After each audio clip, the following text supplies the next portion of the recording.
Kami dari 2 SBMPI.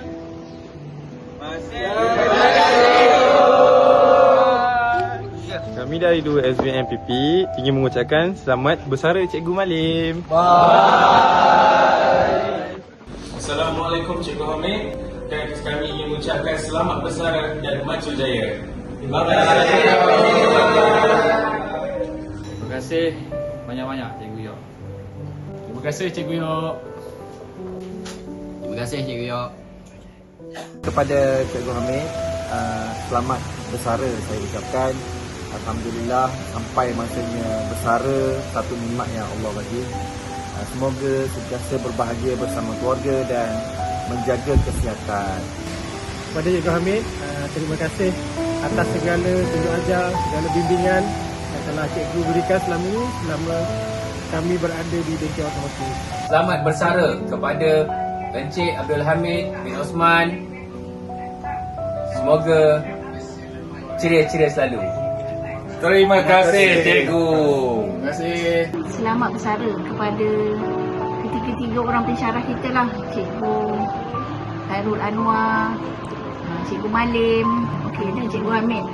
Semoga tuan-tuan semua diberikan kesihatan yang baik, dimurahkan rezeki dan semoga boleh menjalani alam persaraan dengan gembira ceria bersama keluarga yang disayangi. Selamat bersara Cikgu Malim. Semoga sentiasa sihat dan berbahagia bersama keluarga tersayang. Terima kasih Cikgu Malim. Bye. Biar ku menjadi lilin, memberikan cahaya, terangi sekeliling, dengan diri terbakar, tak siapa yang sedar. Di saat kegelapan, rela aku berkorban demi satu harapan. Biar masa berlari dan kau terus mendaki, aku tenang di sini dengan sabar menanti tanpa dendam dan benci.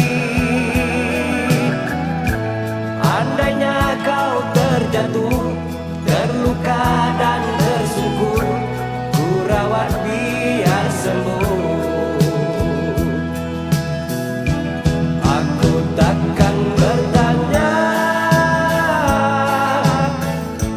apakah ilmu itu kita jagalah, adab kita jagalah kita punya.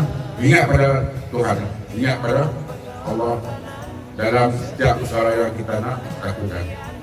demi satu ikat